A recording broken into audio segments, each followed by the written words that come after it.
శ్రీమాత నమః. నమస్తే అండి. అందరూ బాగుండాలని, లలితా పరమేశ్వరి అమ్మవారి ఆశీస్సులు మనందరిపైన ఉండాలని మనస్ఫూర్తిగా కోరుకుంటున్నాను. ఈరోజు మన వీడియోలో అశ్విని దేవతల గురించి తెలుసుకుందాము. అదితి కశ్యపులు పుణ్య దంపతులు, వారి సంతతి ఆదిత్యుడు. అతడే సూర్యుడు. అంటే అతని కాంతికి కటిక చీకట్లు పటాపంచలవుతాయి. అంతటి ప్రచండ తేజస్సు కలవాడే సూర్య భగవానుడు. అతనికి త్వష్ట తన కూతుర్ని సంజ్ఞ అనే పేరుగల సుందరాంగిని ఇచ్చి సలక్షణంగా పెళ్లి చేశాడు. అయితే సంజ్ఞ ఆదిత్యుడితో కాపురం చేస్తుంది, కానీ ఉత్సాహంగా ఉండలేకపోతుంది. ఆ తాపం భరించలేకపోతుంది. అలా ఉండి ఉండి ఒక రోజున పుట్టింటికి వెళ్ళి వస్తానని చెప్పి వెళ్ళిపోయింది. అనుకోకుండా వచ్చిన కూతుర్ని చూసి, ఏమమ్మా, ఎలా ఉంది నీ కాపురము? నీ భర్త సరసంగా పలుకుతూ ఉన్నాడా, లేక పరుషంగా ఉన్నాడా అని లాలిస్తూ ఉన్నట్లుగా అడిగాడు త్వష్ట. అప్పుడు సంజ్ఞాదేవి దీనంగా చూసింది తండ్రిని. నాయన, చల్లని వానికిచ్చావు, మండిపోతూ ఉన్నాడు. ఏనాటికానాడు ప్రాణాలతో బయటపడి వచ్చాను, అందుకు సంతోషించు అని చిరాగ్గా అన్నది. త్వష్ట ఒక్క క్షణం ఆలోచించి, అమ్మ, చిరాకు పడకు. బుద్ధిమతులైన సతులకు పతులే గతి. అత్తవారింట కాపురం అనేక విధాలుగా ఉంటుంది. కష్టాలు సుఖాలు అన్నీ కూడా కలగొలుపుగా ఉంటాయి. ఏది ఎలా ఉన్నా కూడా సతికి పతి సేవయే పరమ ధర్మము, సౌభాగ్యవర్ధనము. వెళ్ళు, ఆయన వద్దకే వెళ్ళు. నేను త్వరలో వచ్చి ఆయన ప్రతాపాన్ని కొంతవరకు తగ్గిస్తాను. వెళ్ళు అని నచ్చజెప్పి కూతుర్ని అల్లుని దగ్గరకు పంపాడు. సంజ్ఞాదేవి సూర్యుని తాపాన్ని భరిస్తూ సంసారం జరుపుతూ ఉంది. కొంతకాలానికి వైవస్వతుడు, యముడు, యమి అనే ముగ్గురు పిల్లలను క్రమంగా కన్నది. ఇక ఈ సంసారానికి ఒక నమస్కారము. ఎవరు భరిస్తారు ఈ తాపము? ఇది నా పాపము. వస్తానని నాయన అనేలేదు అని తన ప్రజ్ఞతో ఒక స్త్రీని సృష్టించి అచ్చంగా ఆ యువతిని తన ఛాయలాగే ఉంది. దానికి ఛాయ అనే పేరు పెట్టింది. నువ్వు ఆయనను అనుకూలంగా సంసార జీవితం జరుపుతూ ఉండు. ఈ రహస్యం చెప్పకు. పిల్లలు జాగ్రత్త. ఈ క్షణం నుంచి నువ్వే వారికి తల్లివి, వింటున్నావా అని హెచ్చరిస్తూ పాఠాలు చెప్పింది. ఎవరికీ చెప్పకుండా చప్పున ఇంటిలో నుంచి ఉప్పరానికెగిన పుట్టింటికి వెళ్ళిపోయింది. తండ్రి కూతుర్ను చూసి, మళ్ళీ వచ్చావా? చెప్పానా నీ భర్తతో అని కోపంతోనే అడిగాడు. సంజ్ఞాదేవి అంది, వస్తాను, వేడి తగ్గిస్తాను అని చెప్పి బలవంతంగా పంపావు. ఏవో ధర్మాలు చెప్పి పంపావా? అలాగే సహించి ముగ్గురు పిల్లలకి తల్లినయ్యాను. ఇక ఉండలేనని వచ్చాను. ఇంకా చెప్పి రావడం కూడానా అని సంజ్ఞ చికాకు అనే జవాబు చెప్పింది. కూతురి మాటలు ఆ తండ్రికి రుచించలేదు. మాట అర్థం చేసుకోక తొందరపడి భర్తను విడిచి వచ్చావు. నేడో రేపో నీ భర్త వచ్చి అడిగితే నేను ఏమి జవాబు చెప్పేది? అలాంటి తగవు రానీక వెంటనే నీ పతి దగ్గరకు వెళ్ళు. నీ వెనుకనే నేను వస్తాను. లే, వెళ్ళు అని తండ్రి తొందర పెట్టాడు. అప్పుడు సంజ్ఞాదేవి వెంటనే లేచింది, బయటకు వచ్చింది. ఏం ఆలోచించిందో మరి. తిన్నగా ఉత్తర భూములకు వెళ్ళి ఆడుగుర్రంగా మారిపోయి పతి ధ్యానంతో నియమబద్ధమైన జీవితం గడుపుతూ ఉండిపోయింది. భర్త దగ్గరే కూతురుకు వెళ్ళిందని మనశ్శాంతిగా నిట్టూర్పు విడిచారు విశ్వకర్మ. సూర్యునింటి కథ చూస్తే ఛాయని సంజ్ఞగానే భావించాడు సూర్యుడు. రూపురేఖలు, నడత, మాట, మంతి, నవ్వు, చూపు అంతా కూడా సంజ్ఞకి అచ్చంగా అచ్చుగుద్దినట్లుగా రూపం ఉంది. కాబట్టి ఎందుకు అనుమానం కలుగుతుంది? చీకు చింత లేకుండా సంసారం చేస్తూ ఉన్న మగలు కాలక్రమేణా ఛాయకి మనువు, శనైశ్చరుడు, తపతి అనే ముగ్గురు పిల్లలు వరుసగా కలిగారు. అప్పుడు అందరూ కూడా పెరుగుతూ ఉన్నారు. క్రమక్రమంగా ఛాయ ప్రవర్తన సంజ్ఞ సంతతిని పోషించడంలో మార్పు కనిపించసాగింది. అప్పుడు పెంపకంలో తన పర అనే భావంతో నడుస్తూ ఉంది. ఒకరోజు యముడు, యమి తండ్రితో చెప్పాడు, ఇది ఎవరో గాని మా అమ్మ కాదు. ఆ ముగ్గురిని చూసినట్లుగా మమ్మల్ని చూడకుండా ఉంది అని. సూర్యుడు ఛాయను సన్నగా అదిలించాడు. పిల్లలంతా ఒకటే కదా, పెద్దవాళ్ళని సరిగా చూడకుండా ఉన్నావట. ఇది తల్లి చేయవలసిన పనే కాదు అని అన్నాడే గాని ఆమె పక్షపాతంతోనే ప్రవర్తిస్తూ ఉంది. అప్పుడు యముడు యమి రెచ్చిపోయి ఒక రోజున ఆమెను ధిక్కరించి ఎదిరించారు. అప్పుడు ఆమె సామాన్యురాల వేలడంత లేరు, నన్ను మీరు బెదిరిస్తూ ఉన్నారు, అనుభవించండి శిక్ష అని యముణ్ణి ఒరే నువ్వు ప్రేతరాజువి అవుగువుగాక అని, యమి నువ్వు యమున పేరుతో నదివి అగుదువుగాక అని యమిని శపించింది.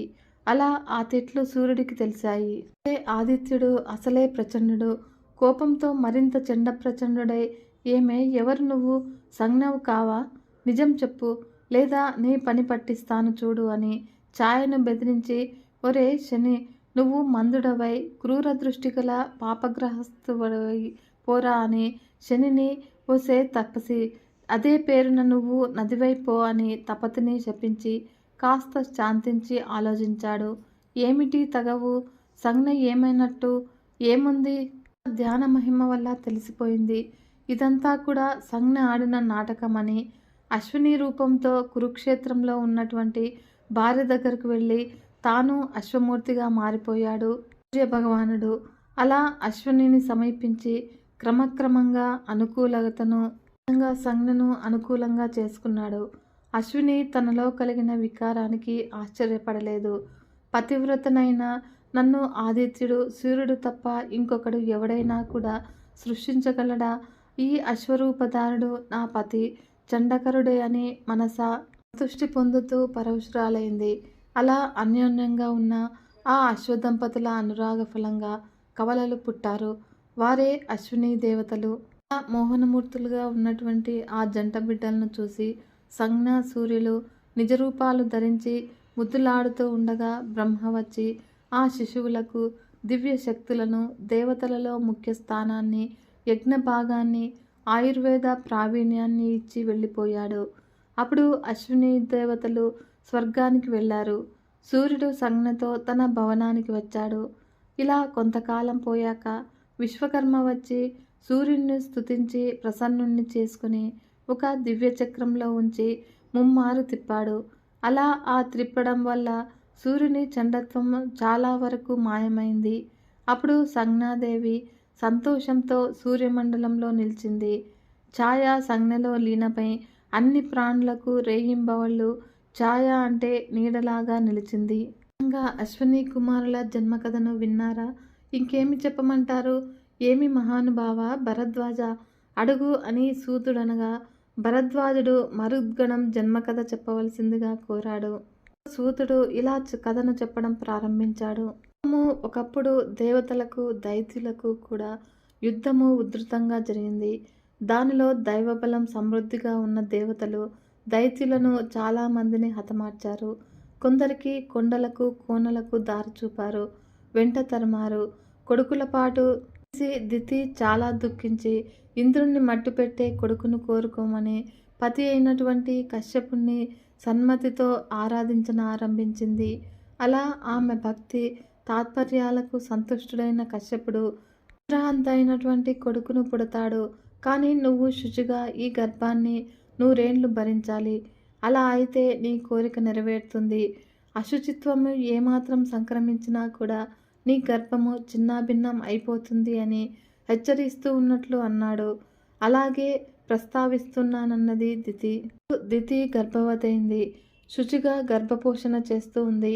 ఈ విషయము ఇంద్రునికి తెలిసింది.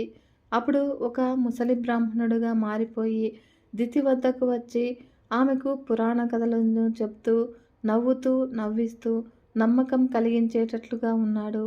అప్పుడు అతడు నిజంగా బ్రాహ్మణుడే అనుకుంది పాపము ఆ ఇల్లాలు. తన జీవితంలో గత కాలంలో జరిగిన కష్టాలు సుఖాలు తీరుబాటుగా కూర్చొని అతనికి చెప్తూ వస్తూ ఉంది. వాటిని ఓపికగా విని సముదాయిస్తూ పొగుడుతూ వైరాగ్య బోధన చేస్తూ ధైర్యము ఉత్సాహం కలిగిస్తూ కాలం వెళ్ళిస్తున్నాడు ఆ మాయదారి బ్రాహ్మణుడు. అలా ఒకనాటి సాయం సంధ్యా సమయము అవతలకు వెళ్ళి వచ్చిన దితి కాళ్ళు చేతులు కడుక్కోక అలాగే పడక గదిలోకి వెళ్ళి అలసటచే అసురుసురంటూ పక్క మీద వాలింది. అలా క్షణంలో గాఢ నిద్రకు వశమైపోయింది. అప్పుడు సమయం కోసము కనిపెట్టుకున్న ఇంద్రుడు చప్పున అనురూపి అయి దితి గర్భంలో శ్వాసవాయువులో ప్రవేశించి వజ్రంతో గర్భస్థ శిశువును తెగ నరికాడు. అలా ఆ శిశువు ఏడవసాగింది. మారుదా మారుదా అంటే ఏడవకు ఏడవకు అంటూ 7 ఖండాలుగా తెగ నరికి బయటికి వచ్చాడు ఇంద్రుడు. అలా ఆ ఖండాలు కూడా వెలుపలకు వచ్చాయి.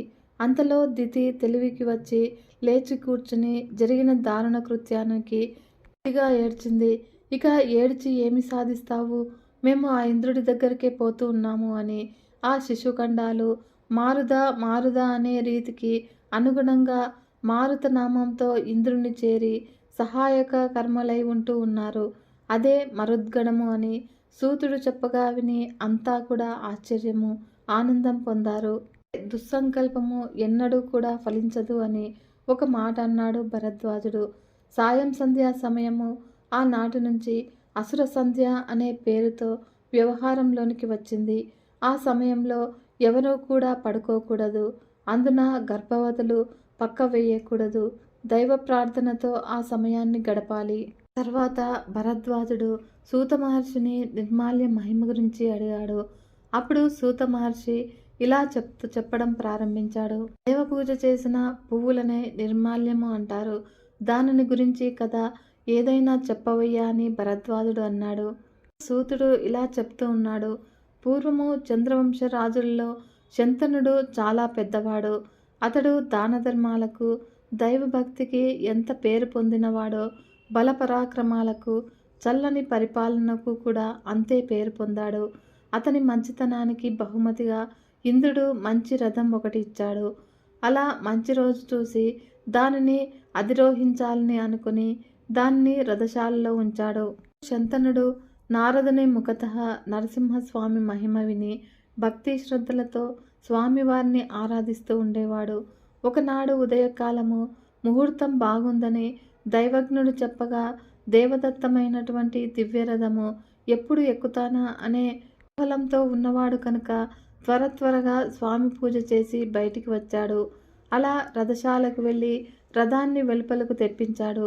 చుట్టూ కూడా ముమ్మారు ప్రదక్షిణ నమస్కారం చేసి రథాన్ని ఎక్కాడు. అయితే ఏమి లాభము? రథము మేరైనా కూడా నడవలేదు. అప్పుడు తెల్లముఖంతో కిందికి దిగాడు. రథకారుల్ని రప్పించి ఏమిటి లోపమో చూడండని ఆత్రంగా అన్నాడు. అప్పుడు వాళ్ళు చాలా దీక్షగా చూసి ఏ లోపము లేదు ప్రభు అని ఏడిస్తూ అన్నాడు. ఆ రథాన్ని నడపండి అని అన్నాడు రాజు. అలా వాళ్ళు కూడా ప్రయత్నిస్తూ ఉన్నారు. అయితే కూడా ప్రయోజనం లేకపోయింది. ఏమిటో అర్థం కాలేదు. అప్పుడు శంతనుడి ఉత్సాహము నీరు కారింది. వెలవెలలాడుతూ అంతఃపురానికి వెళ్ళిపోయాడు. అప్పుడు అక్కడ దిగులుగా కూర్చుని ఇష్టదైవాన్ని స్మరిస్తూ ఉండగా నారదుడు అక్కడికి వచ్చాడు. శంతనుడికి సవినయంగా ఆతిథ్యం ఇచ్చి రథవృత్తాంతం చెప్పాడు. అప్పుడు నారదుడు ధ్యానంలోనికి తెలుసుకున్నాడు. దానికి కారణం మరేమీ కాదు. రథ నిర్మాణంలో ఏ లోపము లేదు. నీవు స్వామివారికి నిన్న చేసిన పూజా పుష్పాలను బయట వేశావు కదా, బయటకు వెళ్ళడంలో వాటిని దాటి వెళ్ళావు. నిర్మాల్యాన్ని ఎవరి కాళ్లకు తగలని విధంగా ఒక మూలగా వెయ్యాలి. అలా వాటిని దాటడం వల్ల వచ్చిన దోషము నీ రథగమనాన్ని కొట్టింది.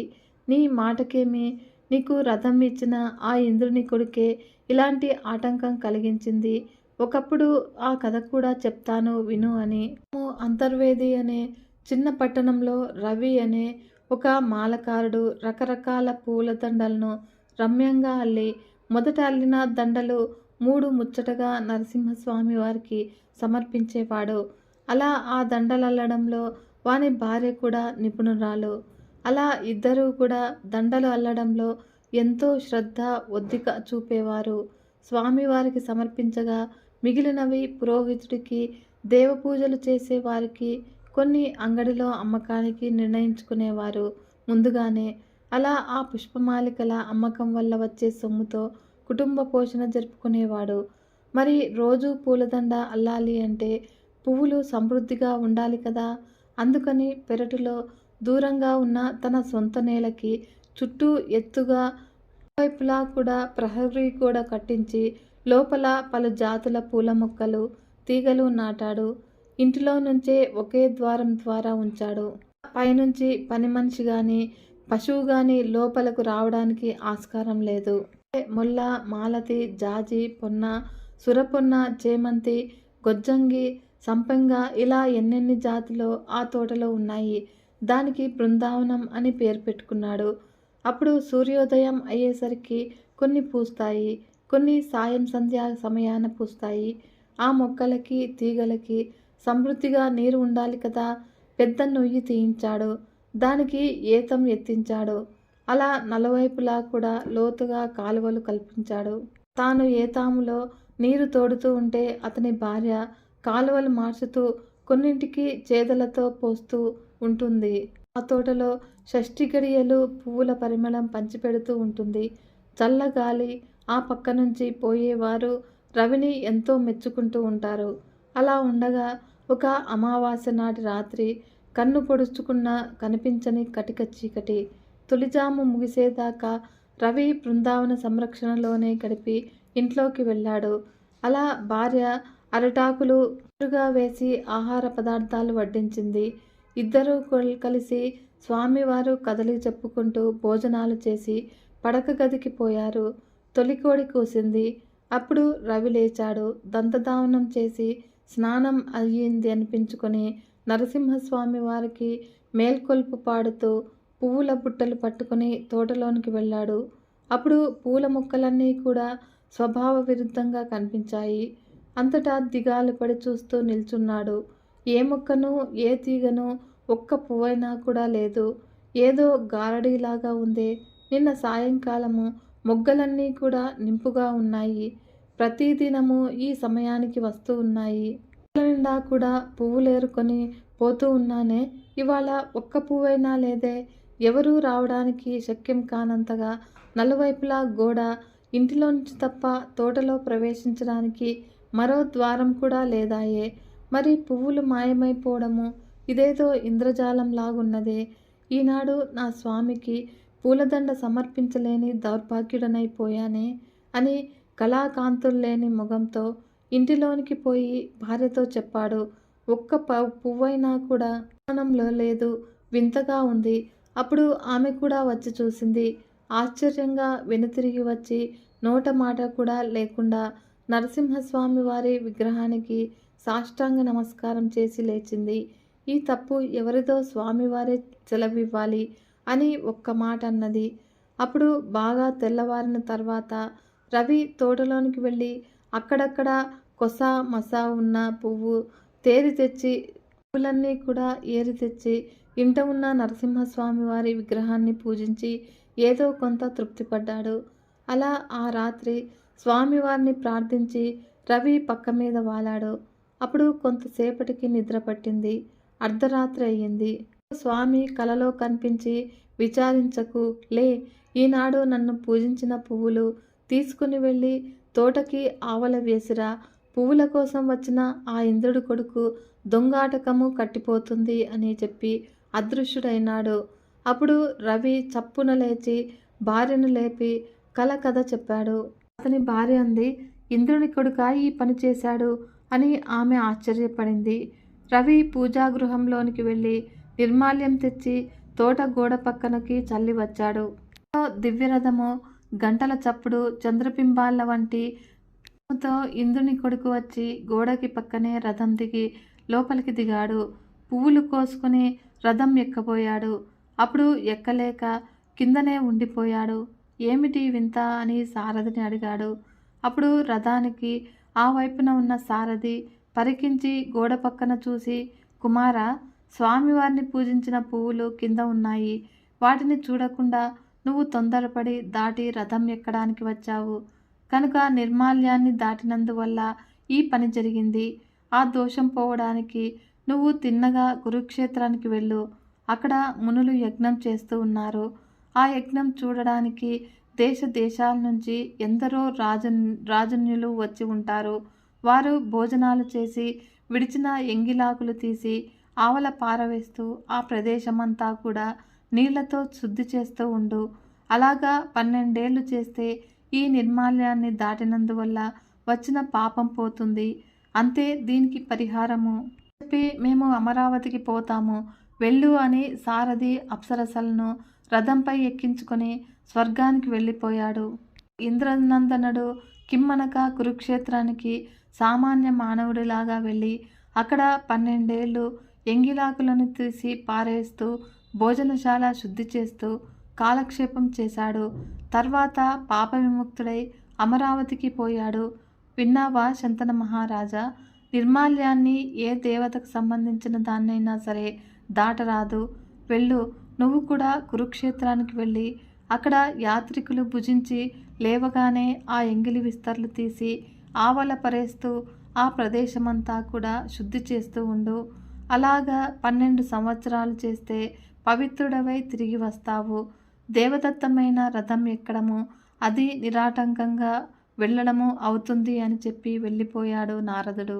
తర్వాత శంతనుడు కురుక్షేత్రానికి వెళ్ళి నారదుడు చెప్పిన పని 12 ఏళ్ళు చేసి పాప విముక్తుడై తిరిగి వచ్చాడు. అప్పుడు రథారోహణము రథగమనము నిరాటంకంగా జరిగి హాయిగా రాజ్యం చేశాడు. నిర్మాల్య లంఘన దోషము ఇలాంటిది అని సూతుడు చెప్పి ఇంకేమి చెప్పమన్నావు భరద్వాజుడిని చూశాడు. విన్నారు కదా ఫ్రెండ్స్, ఈ వీడియో మీకు నచ్చినట్లయితే ఒక చిన్న లైక్ చేసి మన ఛానల్ని ఇంతవరకు సబ్స్క్రైబ్ చేసుకోకుంటే సబ్స్క్రైబ్ చేసుకొని సపోర్ట్ ఇవ్వండి ఫ్రెండ్స్. మరొక మంచి వీడియోతో మీ ముందుకు వస్తాను. అంతవరకు సెలవు. నమస్కారం.